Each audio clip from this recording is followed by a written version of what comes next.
This is a Willets Point Shea Stadium bound 7 express train. The next and last stop is Willets Point Shea Stadium.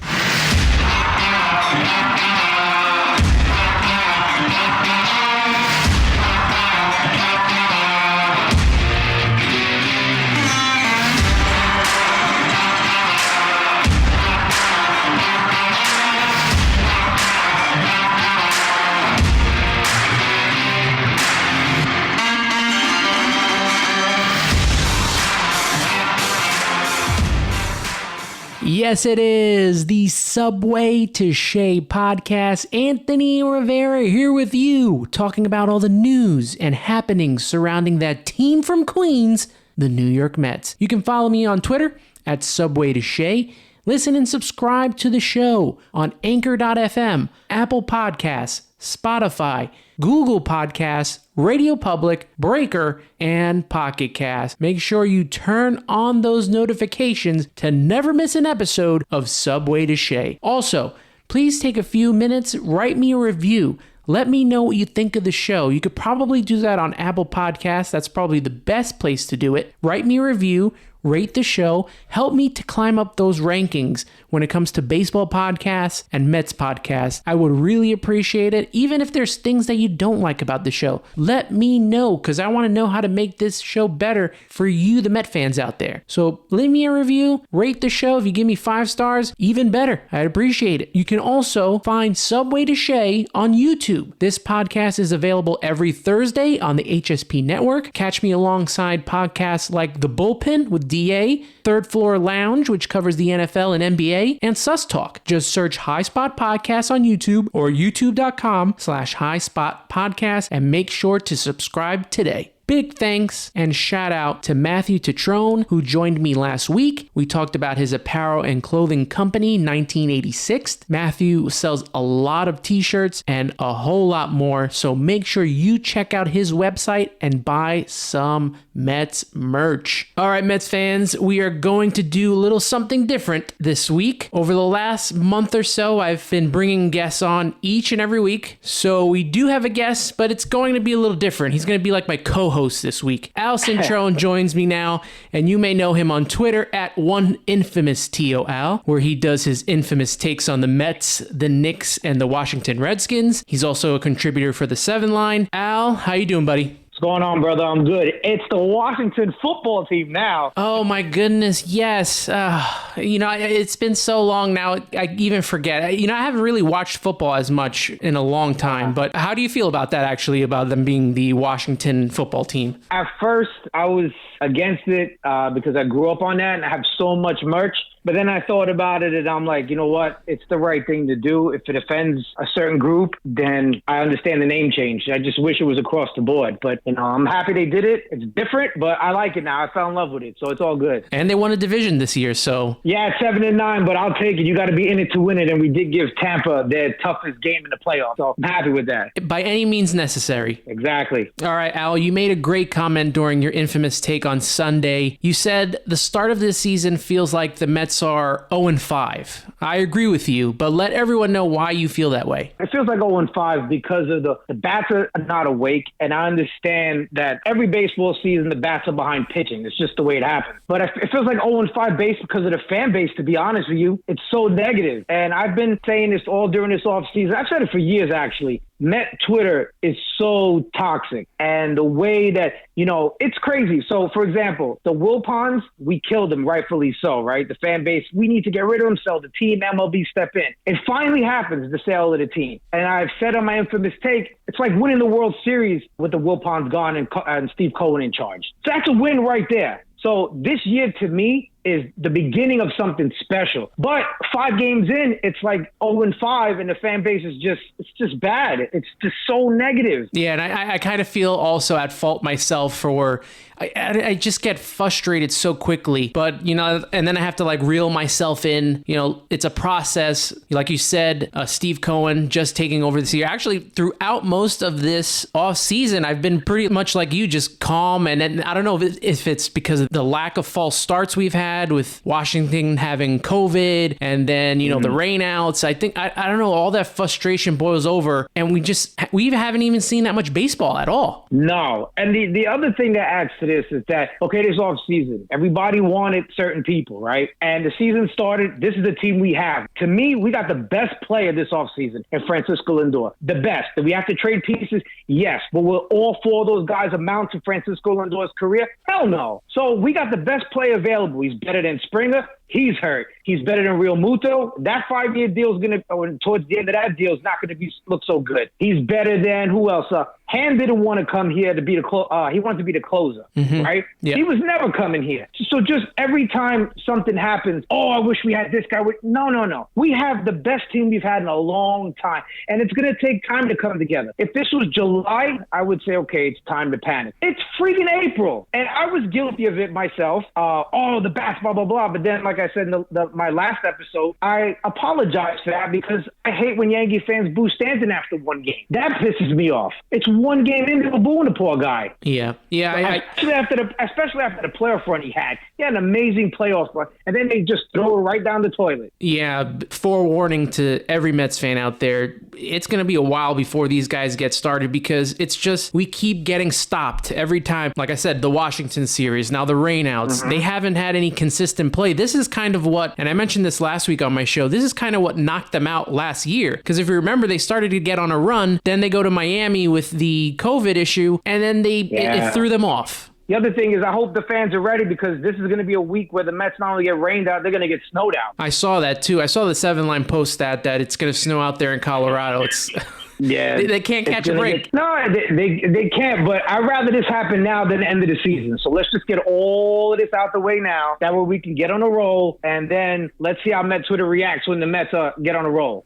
So after the delay to the start of the season, and then you had the tough series in Philadelphia, the Mets came home for their opening series against the Marlins. They played the home opener on Thursday, which Taijuan Walker pitched 6 solid innings. He only gave up 2 runs, but he really did look great. What did you think of his performance and what he showed so far? When he struck out the first guy in 3 pitches, 96, all 3 pitches, he oozes swag and confidence, and I love it. And then this might have been the steal of the offseason. Anthony Recker would say, during free agency, the Mets need to get Walker.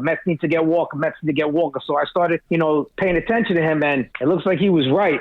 This guy could be a steal. Yeah, and I was kind of a little hesitant with Bauer in the beginning, but then as it got closer, I kind of wanted him on the team just for his pitching. I thought so did I. He pitched well enough last year to get whatever contract that he wanted, and I thought he would have been perfect for the rotation. He would have brought the rotation to another level. But I always kept tabs on like the Taijuan Walkers, James Paxton, who unfortunately now has to have Tommy John surgery. I think he's out for the season. And there's a couple other starting pitchers that the Mets looked after. I think Chris Archer was out there. He's injured. So many guys, and even you mentioned Springer. He's hurt. So many guys the Mets dodged. And Jake Odorizzi. Odorizzi too. And I really do think we might have a really solid rotation once everyone can just get going. Once we get Syndergaard back, Carrasco back, it could be a very solid rotation. We gotta make it to June when these guys are projected to come back. That, to me, that's the thing. Stay afloat, because this division, everybody's gonna be beating each other up. So just get to June, and then you get Carrasco and Syndergaard back, and then it's a matter of now you can add depth to the bullpen after that. If remember, Lucchesi still hasn't started a game, and he's the 5th starter right now.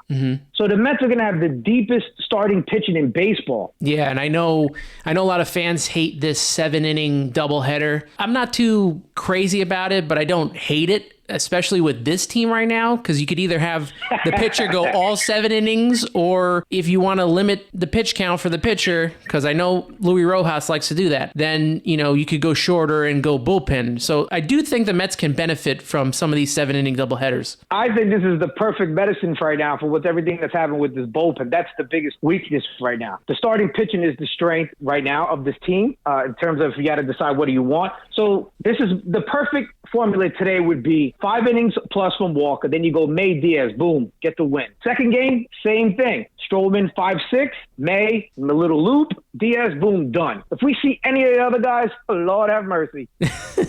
Yeah, and I think we need to see a little more Diaz so that it calms the masses out there. I know that you were having some arguments out there on Twitter this past week with, I know you're just a huge defender of Diaz, and people are going to be on you all season, man. Of course. And I can handle it. Like I'm one of those people. See, if you notice on Twitter, and even in sports in general, analysts, they'll never come out and say they were wrong, but they'll flaunt and gloat when they say they're right. I have no problem if I'm wrong. I'm like, you know what? I was wrong. I'll eat crow. It's all good. Like I can handle that. But again, like this town, we were so spoiled by seeing Rivera on the other side. Mm-hmm. You know, we were so spoiled. And even during that time, the Mets had really good closers. Benitez, he would blow saves here and there. Wagner on the cusp of the Hall of Fame, who knows? You know, and now we have a guy, Diaz, who's got filthy stuff, and it's early in the season. These guys are fragile. I hate bringing in a closer when it's a tie game, unless it's late in the season, or down a run at home. It's the worst. They are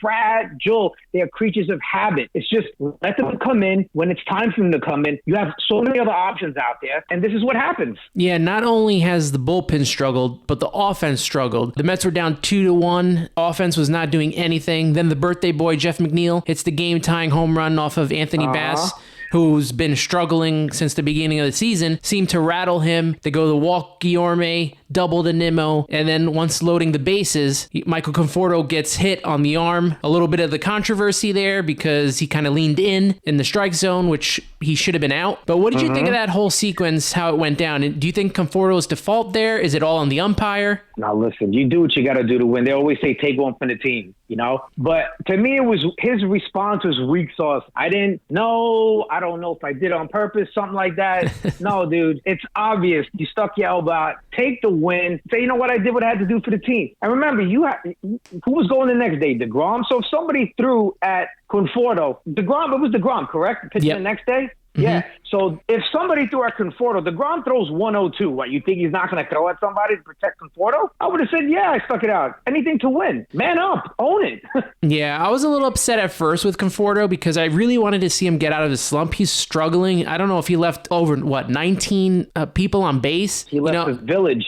It would have been nice to see him get the hit there, but he seemingly struck out and got away with it. However, the more and more I think about it, and I saw a whole bunch of Marlins complaining about it, even Mattingly, I thought to myself, if the shoe was on the other foot, they would have done the same exact thing. So a win is a win in my book. They had a guy who did that all the time, Derek Dietrich. He always did that. Always stuck his elbow out. Always. They didn't complain then. Yeah, and then you see that video of Jesus Aguilar stealing Dom's notes. So I was like, that's karma for him. Absolutely. It's all good fun. Aguilar's a character, so yeah, he's a character, and he'll drive the Mets nuts all season. Him and Sterling Marte and is it Rojas? Yeah, it's like Cespedes 2.0. They look related. They look exactly alike. Aguilar and Cespedes. But the game that, obviously frustrated us all was that Saturday game. You got your ace on the mound who pitched quite possibly one of the best games that I've seen in a long time. He was brilliant. 8 innings, 5 hits, that 1 home run to Jazz Chisholm Jr., and then the 14 Ks. And they just still couldn't, the offense couldn't get anything off of Trevor Rogers, of all people. So the Mets have a history of going against these guys that don't have big reputations and not doing anything. Yeah. Whether it's the first time seeing the guy or some journeyman, they always have this issue. They've always had this issue. Do you think that they're pressing when it comes to deGrom games? Do you think the whole team, the bullpen, the hitters, they're just pressing because they don't want to mess up a performance like this guy puts together every day in and day out? Well, it wasn't. If you go back to when Johan was a Met, the same thing happened to him. 1-0, 2-1, pressing. Even Pedro, they press. The Mets, no matter what year, decade, day of the week, whatever it is, they've always had a history of pressing when the ace is on the mound. But then the fifth starter comes up, 16 runs. Yeah. So they've always pressed for deGrom. deGrom the man is perfect out there most of the time. And it absolutely sucks that this happens to him. But he's a team guy. I know this for a fact. I keep seeing, he's going to opt out and leave. Yeah, he's going to opt out because he wants to get paid. But deGrom, and I know this for a fact, and I even tweeted out there, I'm never allowed to say who I knew who used to work at the Mets, no longer there. You used to talk about deGrom all the time. deGrom used to live in the building my friend used to work. Jacob deGrom loves being a Met. and he's all about team. He would trade those 2 Cy Young Awards in for 2 World Series appearances in a heartbeat. He just wants the team to win. He's a team guy. And in this day and age, it's refreshing. Yeah, I think even Nimmo said it in his press conference that, deGrom is that, like you said, that he's a team guy. He never gets frustrated at his teammates. The teammates apologize and stuff like that. And he's just, let's go out there. I'm going to do my best for you guys, and I'm going to give you everything that I have, and that's it. Here's the funny thing. You would think that deGrom's a perfectionist. I know they say it all the time on TV that, Jacob deGrom's a perfectionist. Everything has to be perfect, blah, blah, blah. So when Steven Matz was a Met, deGrom would go out there, pitch his game, and then he would eat his hot dogs on the side, Steven Matz, is, after one mistake, it's so frustrated. We get so frustrated, you can see it on his face on the mound. So deGrom used to tell Steven Matz all the time, relax, it's just baseball, and laugh at Matz when he would get so upset at himself. And you can see it's a game. deGrom goes out there with ease. You never see him really get frustrated. He just goes and plays the game. The same game you played as a kid now as an adult. Yeah, and I think he really liked the way that David Wright got his little send-off. And I think that he will stay with the team. They're already looking at contract extensions for him. So I think he wants that. I think he knows that obviously he won't ever be what Tom Seaver is, but I think him getting close to that area, obviously we're in a different era of baseball. They don't let pitchers pitch as many complete games, if any complete games at all. And I really do think that he's right up there with them. He might have even already surpassed what Doc Gooden has done. And you've seen a lot of Doc Gooden. Yeah, that was my guy. Just say no. It was must-see TV. I had the yellow K as a kid that they used to hang in the stadium every time he had a K. Doc Gooden was, it's so frustrating. I met him when the UFC was here in 2019. I met him at a bar. We snuck into a fundraiser in a bar that a friend was bartending at, and we talked, and he told me he's a huge fan of deGrom and that deGrom could go down as the greatest Met pitcher of all time. He seems like such a humble guy, especially these days. I think I met him maybe at a Target in New Jersey, just walking around, and he was just so nice. Doc? Doc, yeah. Yeah. He was really, really cool. Not easy to talk to. It was loud music. We talked for a couple of minutes. He said, I love the hat. I had a Met hat on. And I posted the picture. I've never smiled so cheesy in my life. But it was just awesome to see a guy I loved on my favorite team of all time. Who, by the way, the 86 Mets would have beat any Derek Jeter-led Yankees. But don't get me started on that. 86 Mets are my favorite team of all time, period. Yeah, I say this a lot on the podcast. I was born 1 month after they won that World Series in 86. Ooh. So I've been so if I get frustrated a lot, it's because I just want to see them win a championship. I just want to see them win it. That's kind of why I posted that question yesterday. I wanted to see what percentage hasn't seen the Mets win a World Series, and then now when I see the tweets, I can see, okay, they've never seen. I was lucky enough to see 86. I cried in 88 living in the Bronx. My fifth grade journal was about the playoffs. I cried, man. That was just heartbreaking. Game 7 was over before it even started versus the Dodgers. They beat the Dodgers 11 out of 12 that year. That was heartbreaking. But 86 Mets were rock stars, man. When you wait outside the parking lot, they would drive out in their Corvettes and wave to the fans and everything. It was amazing, man. It was amazing. There was no Yankee fan around. Even my best friend was a Met fan then, and now he's a Yankee fan. And I always clown him. He has a picture with George Foster, and he's wearing a Met jersey. He hates it when I clown him about it. I know for me, 99 and 2006, probably the most frustrating. Mm-hmm. But every time I read about it, that 88 team may have been the most disappointing ending. Yeah, Keith always says 87 hurts him the most because the injuries. They had a lot of injuries in 87 that he believed they could have gone back to back. And I'm with him. If the injuries don't happen in 87, I think the Mets have a legit chance to three-peat, 86, 87, 88. That's how good they were. It's a tragedy because of the stuff that brought them down that they didn't win more than one. But that 86 team, like I said, it'll always hold a special place in my heart. It's my favorite team out of any sport, period. Now, going back to this current team, Sunday was also as equally as frustrating. The Mets start the game when they definitely shouldn't have. You could see Marcus Stroman was very very frustrated on the mound. I think he threw like 9 pitches, and he just kept throwing the ball back to the umpire. Yeah, a whole bucket of balls. He kept doing that. Luis Rojas is, from what I read, he's in charge, or the manager's in charge, correct, of making a decision when it comes to the canceling the game or postponing it. Is that true? That's what I heard, because I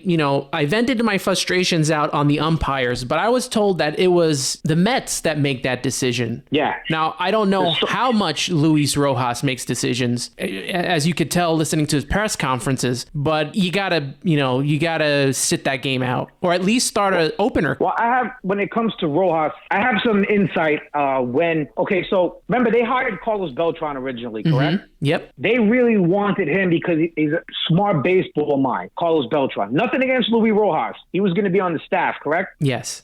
So they wanted Beltran. When this whole thing went down with the cheating scandal, I know at my job, somebody who used to work for the Mets and his girlfriend, they would come by and she would always tell me stuff. And then I finally spoke to him. And pretty much Luis Rojas, they wanted a yes man after the Beltran thing, that they can tell, do this, pitch this, set the lineup this way. And he's in a tough spot. What is he going to do?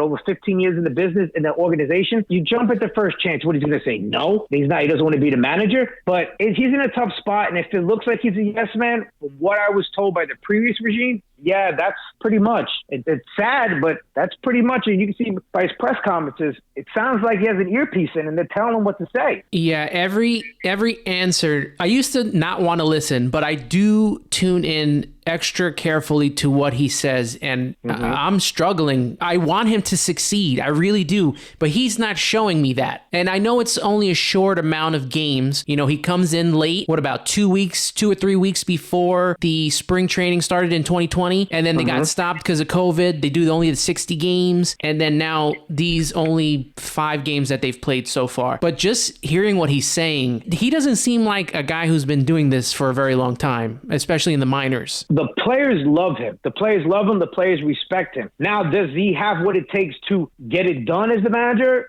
Does he have the cojones to tell a guy, no, this is it for you? And then we don't know that because we're not in the clubhouse. I know the players love him, but as far as do I trust him to in a big spot? I don't know.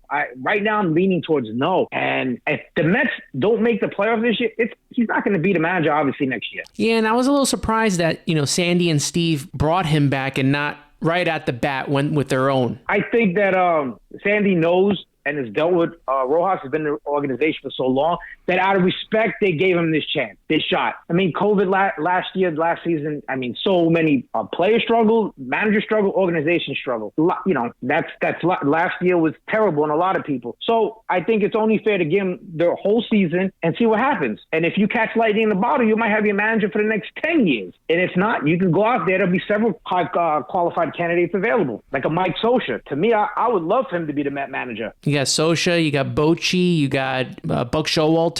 I think to me, it's Scioscia. He would love to get back in the game. He had a great run in Anaheim. To me, Buck Showalter, not a fan. He takes the team to that point, and then somebody comes in and cleans it up, does the rest. But to me, I'm a Scioscia guy, man. I love his fire, his passion. And to me, you know how it goes. When you have a manager or a coach, they usually go the opposite way. And Scioscia's the opposite of Rojas. The thing that I always worry about, though, is how much are they going to rely on these analytics? You know that Francisco Lindor, he was frustrated over all this analytics. How much love for Rojas if he keeps sticking to the book? I can't stand this analytic stuff, man. It's ruined sports. It's ruined sports. I don't care about exit velo. I don't care about angle of the swing. I could care less about that. I'm an old school guy. Probably you're the same way. I go by what I see. Yeah, let them play. Yeah, let them play. You got to go. Sometimes you got to go by your gut. If your gut's telling you,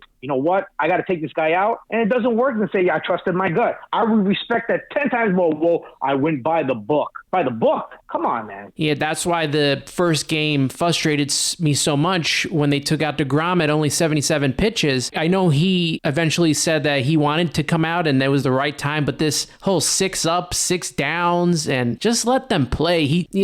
maybe it does help them out towards the end of the year. But if deGrom's pitching a good game in September, he better not be coming out early because you want to get the matchups for the bullpen. I know we disagree on opening day with deGrom, his first start. I was all for it because it's April. I understood. That's why I knew his second start, he was not coming out of that game no matter what. He was not coming out because of what happened in the first game. But I agree with it. I never heard this up-down thing until that after the game. What is this new term? I've never heard of it. But I was all for deGrom coming out when he did. In the game, it was game one. I was all for it. I hope that he's able to adapt to this team and puts out the best possible lineups. I don't want to see, if you got a guy that's hot, I don't want to see him come out because you want him to have a maintenance day. I want to see them play. I want to see these guys pitch. If you don't have to go to the bullpen, don't.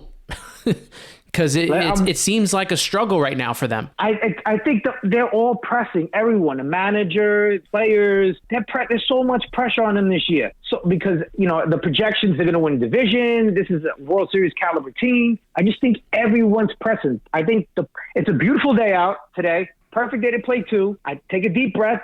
New week, and let's go. Yeah, let's brush off last week. Let's head into this new week, get some wins, especially if we might get stopped by a snowstorm on Friday. So. Oh, yeah, and then if you've seen Thursday's forecast, forget about it.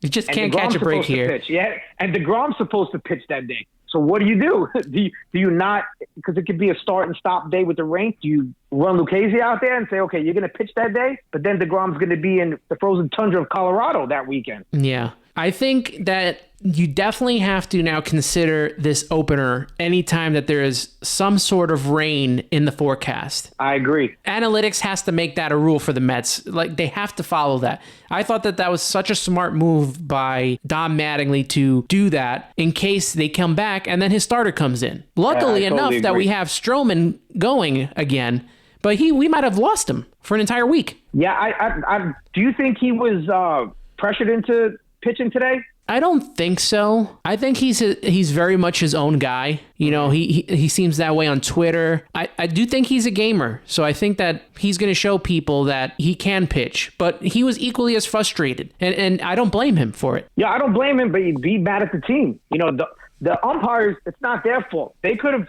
It was crazy because 3 minutes into the game, it starts pouring. You mean to tell me your special forecast advisor that is on the payroll didn't see that one coming? You could have started the game at 140, and they could have got the game in, at least most of the game in, with a light drizzle. But they wanted to start it, and then 3 minutes later, Mother Nature said, hell no, here it comes. And that was that. I don't know who this expert is, but I laugh every time I hear it. And my expert is my iPhone. And it tells me that the forecast is rain. And if it's 50 or more %, I think that they probably should not play the game. My expert is I open the window and it's pouring, and that's that. The sky is black. You know what's coming. And it's not, listen, Citi Field in April, when it's cold, it's not a beautiful place to be in April besides opening day. So I try to avoid April games except opening day, and I'm pretty sure that day it was cold. So you had the rain, soaking rain, and Lindor was swimming that short. All right, Al, before we wrap up here, let everyone know again where they can interact with you on social media. On Twitter, @1, infamous DOL. And I usually put a tweet out that I'm going to go live. I do a lot of tests. I'm sorry because, again, streaming is sometimes it's good, sometimes it's bad. I just want to get it right. Mm-hmm. But it's 1 infamous TOL. That means uncle for all you non-Spanish people. And then, I'm good to go during Mets Twitter, during the games, Mets Twitter. Let's have some fun. I'm all about having fun, respectful fun. But you can catch me at 1 infamous TOL. All right, Al, I can't thank you enough for coming on the podcast with me. I hope you enjoyed yourself. I know I enjoyed mine, and I'd love to do it again soon. Thank you, brother. And we're always on contact on Twitter, so let's go Mets. That was Al Cintron. You know him on Twitter at 1 infamous TOL. If you're a Met fan, you need to follow him. He's got some great takes, and he does his infamous takes on the Mets, the Knicks, and the Washington football team. He's also a contributor for the 7 Line, so you can find his stuff there where he writes his opinions and his fan articles on the Mets. Check it out and give the 1, and that's the number 1, infamous TOL a follow. Now, some final thoughts here. Let's start off with the bad news, okay? We got some bad news, but then we got some really great news involving the Mets. Let's start off with the bad news first and get that out of the way. Dylan Betances is going on the IL with a right shoulder impingement. So it seems like his Mets career could possibly be over, especially if this injury continues to linger. We know that in spring training, he was only hitting between 91 to 93 miles per hour on his fastball, which was not good at all, especially if that's a pitch that he relies on a lot. So he pitched, I think, one game this season, and they sent him right to the injured list. He's going to be replaced by Trevor Hildenberger, and I talked a lot about him during spring training. He's been called up. He's the side armor. He pitched very well in spring. I was very surprised that they cut him so quickly because I thought that he pitched very well, and I feel like we need a side armor on the team. We need someone with a different angle, and hopefully Trevor can succeed with the other Trevor May, and start to build out this bullpen because we need to start seeing success from the bullpen. I'm tired of seeing the struggle out there, especially when you have deGrom on the mound and he's pitching well, and then you bring the bullpen in, and then what happened on Wednesday with David Peterson against the Phillies. I want to see this bullpen pitch well. Whatever we got to do to get them on track, please. It's very important. The bullpen has struggled for too long, and we're going to have to wait for Seth Lugo to come back. That's going to be a while. So we need these guys to really push themselves to pitch very well. Familia, Loop, you got Trevor May, now you got Hildenberger, Diaz. We need this bullpen to turn it around, especially with the offense not playing well. So far, the only thing that's worked has been the starting rotation. Now, on to some good news. Wait a minute. On to some great news. I read Anthony DiComo's post for MLB.com because he's the Mets beat writer for MLB.com, and he stated that the Mets have scheduled Tom Seaver's statue dedication for July 22nd at Citi Field. It will be on an off day before their homestand begins, and Seaver's family will be in attendance. Now, this is long overdue. I could never understand why the Wilpons waited so long to honor Tom Seaver in this manner. He's the best pitcher in Mets history. He's the best player in Mets history. That's why he's called the franchise. He should have had a statue a long time ago. And they waited so long, and he's not even going to be here. You know, he passed away last year. He's not going to even be here for this. It's such a sad state of affairs on how the Wilpons have handled this. And I know they're not in charge anymore, and now it's Steve Cohen, but this should have been done a long time ago. You know, even when they did the reunion for the 69 team, it was too far gone. You know, he had dementia and he couldn't come. And then the complications with COVID, and he passes away last year, and it's just sad that we won't get to see Tom, who deserved this honor a long time ago, get to be here and know how much, you know, we appreciated as fans what he did for this organization.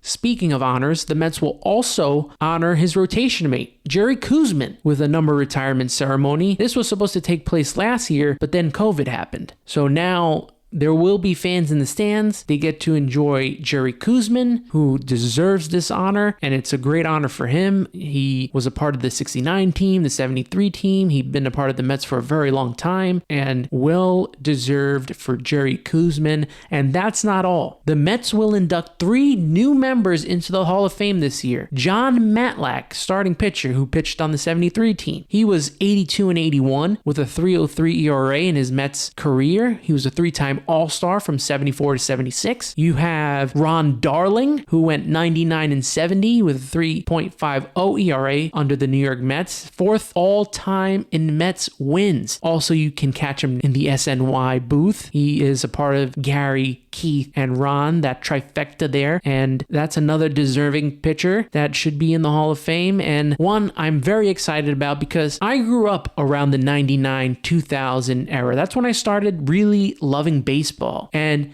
Edgardo Alfonzo, besides Mike Piazza, was one of the Mets' best hitters. Look at his career stats: 292 batting average, 120 home runs, and 538 RBIs in the Mets uniform. He was an All-Star in 2000. He won the National League Championship with the Mets in 2000. He went to the playoffs in 99. He was a clutch hitter in the playoffs. This is a well-deserved honor for Edgardo Alfonzo, especially since he was, I want to say, unceremoniously released when he was I think it was the Brooklyn Cyclones Stones win their championship, then they released him. So I'm glad that Edgardo Alfonso is getting honored here. There are a couple other Mets I mentioned on Twitter that I would like to see be honored eventually in the Hall of Fame. Bobby Valentine, obviously I'm going back to that 99-2000 team. I'm going to take Bobby Valentine as the manager there. He should be in the Mets Hall of Fame. Also Al Leiter, who pitched very well for a good portion of his career as the Met and was the ace for a while for the Mets. So he also deserves that honor. And we got to get Howard Johnson in there. 30-30 guy, played so well in that late 80s team, and he was just such an anchor for the Mets. And I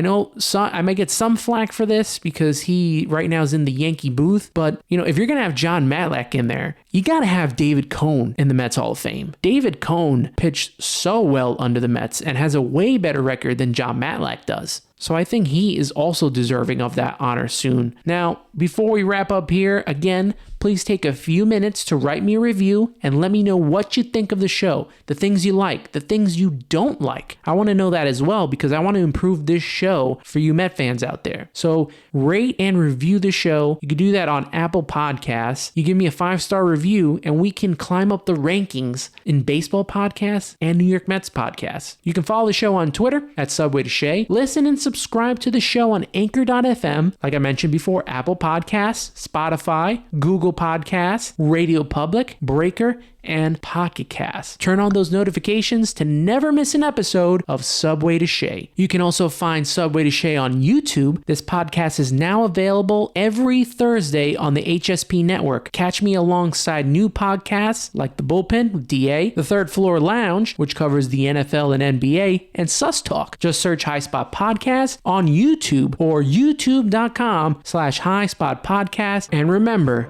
listen, subscribe, share, and review Subway To Shea.